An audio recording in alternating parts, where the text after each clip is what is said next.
Well, we're here already. Yeah, there was really not going to be a delay on this one since these issues both, at least here, they both came out at the same time, which made getting this done and getting my opinions built in for both issues much simpler.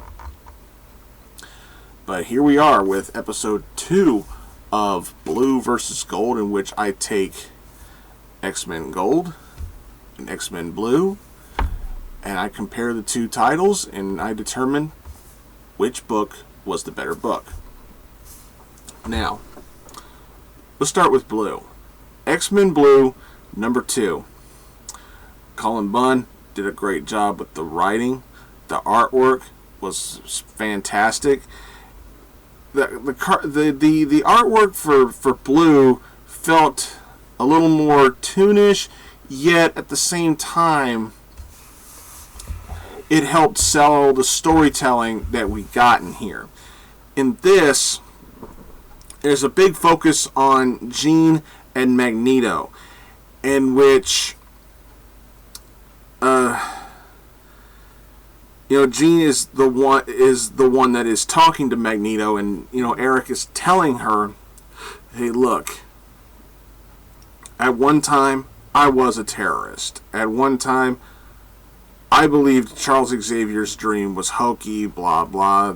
The heart of the cards. We all know how Magneto was back in the old days, but he is telling Jean that I'm no longer like that. I now believe Charles Xavier had the right idea," and stuff like that.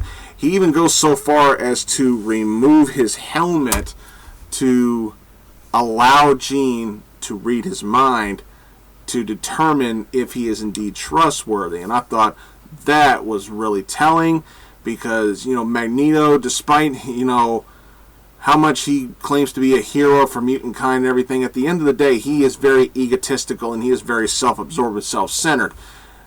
There's no arguing that.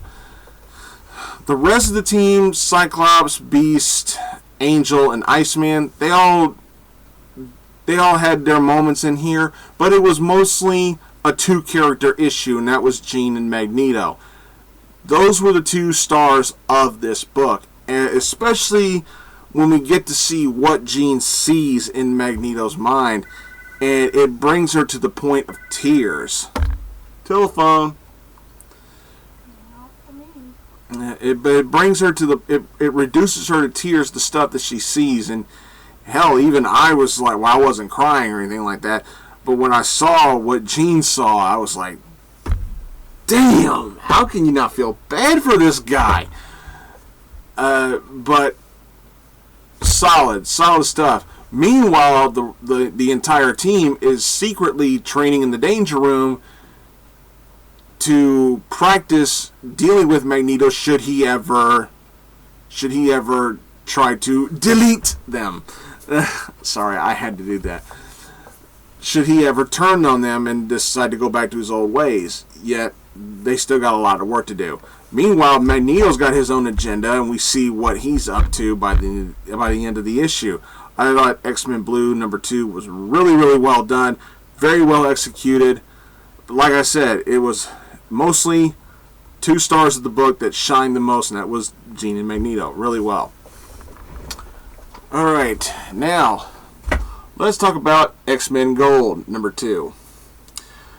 Mark Guggenheim, good writer. Adrian Stiff, great artist. Although, based on what I've been hearing lately, I think Marvel may be looking for a new artist. I don't want to get into the whole detail, the whole controversy surrounding the artwork of X-Men Gold, because honestly, I really don't give a shit.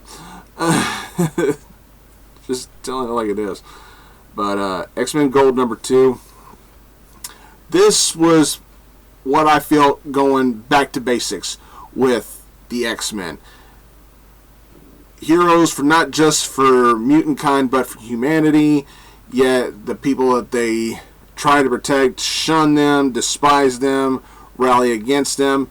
Not every human, not every Homo sapien on the planet is dead set against the X-Men, but the way it's you see propaganda in here saying, humans must rally against mutants and everything like that. And to see Logan acting like his old self again, when him and the X-Men are dealing with the new Brotherhood of Evil Mutants, there are some surprising members in this new Brotherhood, but I don't want to ruin it for you. I don't want to spoil it. One of them really surprised me. I'm like, really? That one's in the Brotherhood? Shit. But Kitty shines very well as a leader. Solid role as the new leader of the X-Men. Lots of, well, I wouldn't say lots. There's a couple of quips about her getting old and stuff like that in these first couple of issues. But to see, her team coming to grips with what's going on between humans and mutants and everything like that. But what Logan did when he was taken by the Brotherhood and he was being held hostage and everything, how he managed to get out, I thought that was good, because I was like, oh, of course, I should have seen that coming. It was one of those kinds of moments.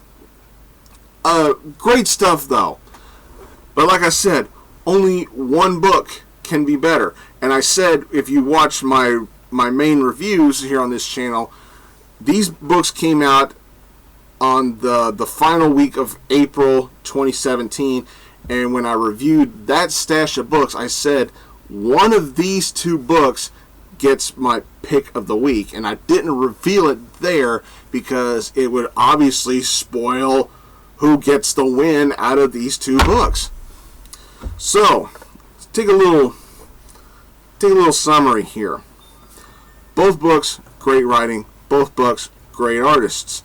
But which one was better? Once I reveal the winner, I think you'll pretty much know which one was the pick of the week. So, drum roll. There you go. That's as good as you're going to get. The win goes to X-Men Gold. That's 2 wins in a row. X-Men Gold is 2-0. Now, let me explain why I picked X-Men Gold over X-Men Blue.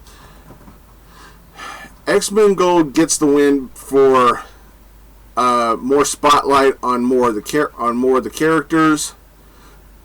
Sometimes going back to basics in a comic book series, sometimes it can work, and with the X-Men, it works because that's when I feel like they're at their best, when they're protecting people who hate them, yet at the same time standing up for their own rights. It's your standard storytelling of prejudice, and it's done very well when done right. And I thought this right here was done right, where in X-Men Blue, the focus was mainly on just 2 characters, and that was it, Jean and Magneto. As well as they were done, I'd rather see a book try to focus on everyone rather than just 2 characters like Blue did. But like I said, both books were good. They were both really good. And this is another one of those situations where Gold gets the win, but I mean just barely, because both of these books were really that good. I'm not going to say this is the best time to be an X-Men fan. I'm not going to say that, because that's a bullshit assumption to make right now. I know I've said stuff like that in the past, or I've said, this is the worst time to be an X-Men. Now, the worst time to be an X-Men fan probably was when Matt Fraction and Greg Land were doing this shit. That's then. This is now. Yeah. But like I said, Gold gets the win, but Blue was still good. That doesn't mean Blue was a bad book. Just because I prefer one over the other doesn't mean the other one was bad. Both books can be great. But I can't have ties on here. I was tempted to. I actually thought about, are there going to be times where there could possibly be a tie? And I'm like, no, I don't want there to be a tie, because if there's a tie, then what's the point of doing this show? It's Blue versus Gold. Somebody's got to win. Somebody's got to lose. Even if both books are great. I'm just hoping I don't come across a situation where a winner is clearly established because the other book sucks. I don't want that. I want both books to be good. I want a tough decision to make on who's going to get the win. So there you have it. X-Men Gold, over there, over there. That's Gold. X-Men Gold is now 2-0. Let's see how long they can keep their undefeated streak going. Thanks for watching, everybody. Please subscribe if you haven't done it already. Thanks for watching, and I'll see y'all later. Take care.